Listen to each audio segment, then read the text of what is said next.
Salut à tous les amis, c'est Joberclock, j'espère que vous allez bien. On se retrouve aujourd'hui pour une petite vidéo bien sympa, mais avant tout je vous remercie de soutenir la chaîne comme vous le faites habituellement, c'est-à-dire de liker et de partager autant que possible, et en tout cas en fin de vidéo, si le contenu vous a plu, c'est un petit peu ça le deal. Voilà, on va attaquer tout de suite. Allez, on attaque donc avec le test et la présentation du nouvel IO de chez Corsair, le H150i, donc un IO de 360 mm, donc du bien lourd qui va certainement très bien refroidir vos CPU. On aura bien évidemment la compatibilité avec le Corsair Link, donc le logiciel maison qui va notamment soutenir le RGB par exemple, ou la gestion de la ventilation. On aura donc à 3 x 120 mm, vous l'aurez compris, et une garantie de 5 ans. Alors pour parler rapidement des dimensions du radiateur, on aura un modèle qui est donc forcément assez imposant, puisqu'on aura du 396 mm en longueur, on aura 27 mm d'épaisseur pour le radiateur et il faudra lui joindre 25 mm des ventilos, donc ça nous donnera 52 mm au total.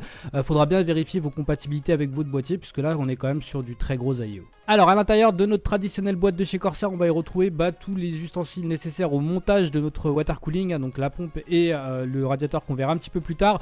Pour ce qui est de la visserie, on va retrouver un support pour du AMD et pour du Intel, sur tous les sockets existants bien évidemment. On va y retrouver un petit câble USB pour la gestion avec le Corsair Link, donc la gestion avec le logiciel maison. La visserie, on aura tout ce qu'il faut, et si vous avez un petit souci, vous avez la petite notice qui est très bien expliquée, suivant si vous êtes chez Intel ou AMD, ça marche parfaitement. Alors en ce qui concerne la ventilation, on va partir sur 3 ventilateurs de chez Corsair, donc les ML120, ce sont de bons petits ventilateurs qu'on connaît déjà depuis un petit moment, ils existent aussi en version RGB. C'est des ventilateurs qui ont une petite particularité en tout cas sur ce water cooling, puisqu'ils voient leur vitesse réduire. Habituellement ils sont à 2200 ou 2400 tours par minute. Ceux qui équipent le H150i vont être limités à 1600 tours par minute, donc là c'est clairement un gain au niveau des nuisances sonores. Il faut aussi prendre en compte qu'on peut les réguler, via le Corsair Link par exemple, et ils peuvent descendre à 0 RPM, c'est un petit peu la promesse qui a été fournie. Ça veut dire que lorsque votre IO n'est pas sollicité, en fait les ventilateurs ne vont pas tourner, et ça pour les gens qui aiment bien le silence, c'est toujours quelque chose d'assez bon. Alors on va partir sur ce qui nous intéresse le plus, à savoir le radiateur et la pompe. Pour ce qui est du radiateur, on est sur quelque chose de très sobre, de très classique, et moi j'adore ça personnellement. C'est un radiateur qui est entièrement caréné, donc voilà, ça a son petit côté. On aura sur chaque tranche latérale le logo Corsair, qui rend vraiment très bien. C'est, voilà, comme je vous l'ai dit, c'est élégant, c'est sobre, ça passe très très bien dans n'importe quel boîtier, il n'y a aucun souci de ce côté là. Pour ce qui est des petits plus, on va avoir notamment le droit au push-pull, puisque de chaque côté finalement le radiateur sera percé, ce qui vous permettra, voilà, si vous en avez l'envie et la place, de pouvoir obtenir de meilleures performances. Donc voilà, au niveau du radiateur, c'est très simple, très sobre, mais ça fait très largement le taf. Alors en ce qui concerne la tuyauterie, on va voir tout simplement ces tuyaux qui sont sertis avec 2 embouts droits, donc voilà, ça c'est plutôt bien fait et c'est assez esthétique. On va retrouver le paracorde, l'espèce de gainage que vous pouvez voir qui est plutôt très joli et qui a toujours été très bon chez Corsair de toute façon. Autre petit point assez remarquable, c'est au niveau de la pompe, on va avoir le droit à 2 espèces de petites rotules qui vous permettent tout simplement de bouger un petit peu votre tuyauterie, si vous voulez la faire passer dans des endroits un petit peu galères, voilà, c'est plutôt bien et c'est surtout plutôt bien pensé. Alors en ce qui concerne la pompe, elle est plutôt réussie, moi je la trouve assez jolie. On va avoir notamment un petit extérieur gris alu, on va avoir donc la zone Corsair, c'est celle qui viendra s'illuminer, donc le logo et les extérieurs. Comme vous pouvez le voir aussi sur le côté, on va retrouver une bande translucide qui est juste en dessous du connecteur USB pour le Corsair Link, qui va aussi s'éclairer en RGB de la même façon que le logo Corsair. Sur le dessous, la base ronde avec un petit peu de pâte thermique pré-appliquée, donc voilà, si vous en avez pas de souci de ce côté là, ça va le faire très bien. On va parler maintenant un petit peu de la connectique de cette pompe. Comme je ne vous l'ai pas montré, le montage est super simple, c'est vraiment à la portée de tout le monde. On va retrouver un SATA tout simplement pour l'alimentation de cette pompe.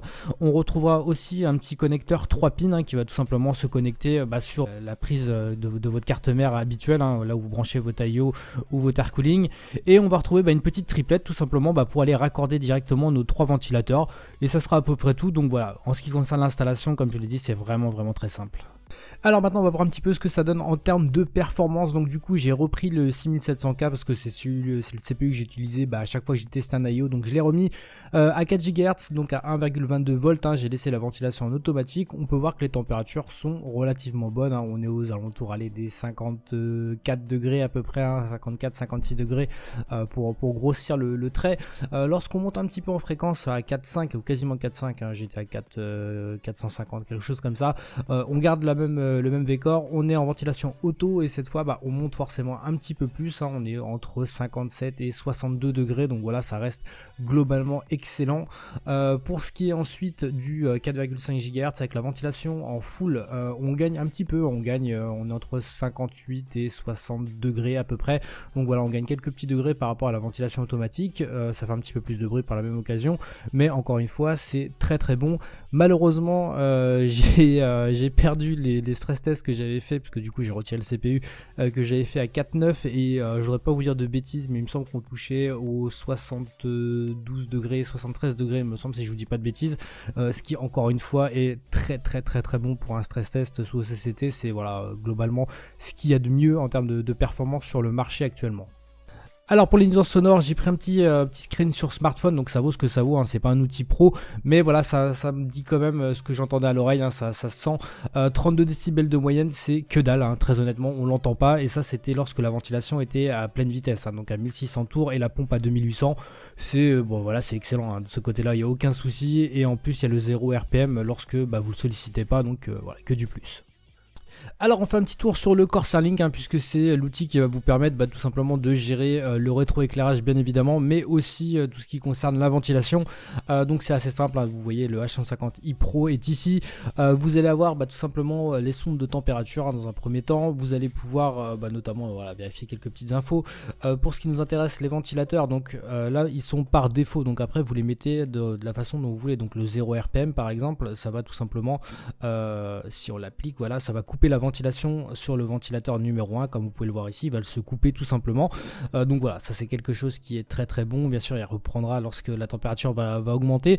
Vous avez différentes options, hein, le silencieux, équilibré, performance. Si vous voulez le mettre au maximum aussi, c'est une possibilité. Si vous voulez le copier tout simplement vers les deux autres ventilateurs, vous mettez appliquer, et dans ce cas là les trois ventilateurs vont passer à 1600 tours par minute. Vous pouvez le voir, hein, les trois vont monter à 1600. Donc voilà, c'est très simple, c'est très intuitif, il n'y a aucun souci, c'est très simple à configurer. Pour la pompe, on est un petit peu sur le même principe, hein, vous allez avoir trois modes, le silencieux, équilibré et performance. Donc voilà, vous choisissez celui qui vous convient le mieux. Tant que vous n'allez pas taper des OC de folie, très honnêtement ça changera pas grand chose à la donne. Pour ce qui est des LED, les LED, voilà, un truc assez simple encore une fois, hein, vous choisissez le nombre de couleurs que vous voulez imposer, les LED, l'impulsion de couleur, en tout cas les modes d'impulsion, statique, clignotant, le changement de couleur, l'arc-en-ciel, la température. Voilà, des choses assez classiques et assez simples de ce côté-là, il n'y a pas de problème et ça marche très bien sur ce Corsair Link. Alors pour ce qui est du bilan, on va parler un petit peu des points positifs. Alors dans un premier temps, la qualité de fabrication est toujours au rendez-vous et ça c'est excellent. On peut le retrouver sur la tuyauterie, les embouts, la qualité tout simplement du radiateur, hein, le coffrage autour, enfin bref voilà, c'est propre, c'est esthétique, ça me parle toujours. Les ventilateurs, tout simplement excellent. Le fait d'avoir descendu ça à 1600 tours par minute, ça peut brider peut-être un petit peu les performances, mais au niveau des nuisances sonores, c'est top qualité. Pour ce qui est des perfs, voilà, les perfs, hein, vous l'aurez compris, même sans les benches du dernier à 4,9, on peut se rendre compte que c'est tout simplement ce qu'il y a de mieux sur le marché actuellement, à part peut-être voilà un ou deux que j'ai pas encore testé, comme certaines marques, peu importe, mais quoi qu'il en soit, ça reste bon, on va dire dans le grand public ce qu'il y a de mieux, sans hésitation. Pour les points négatifs, le prix 175 €, c'est certes un petit peu cher, notamment si on prend en compte qu'il n'y a pas de ventilateur RGB, et pour une version qui est dite RGB, c'est un petit peu dommage malheureusement, mais voilà, de ce que j'en sais de chez Corsair, apparemment il y aura une version avec les ventilateurs RGB, donc les mêmes ML, hein, mais les ML RGB, donc voilà, ça pourrait combler un petit peu ce retard. À part ça, voilà, il n'y a pas grand chose à dire en négatif sur ce produit. Moi je le trouvais excellent en termes de design et surtout en termes de performance et de nuisance sonore. Bon voilà les gars, c'est terminé pour cette vidéo de présentation, j'espère que ça vous a plu en tout cas, hein. Voilà, si vous avez réussi à survivre jusqu'au bout, n'hésitez pas à me le dire, n'hésitez pas à me dire surtout ce que vous pensez de ce produit, ce que vous en pensez en termes de performance, en termes de prix, enfin voilà un petit peu tous les points qu'on a pu développer. Il me reste plus qu'à vous souhaiter de passer une très bonne journée, amusez-vous bien, ciao tout le monde.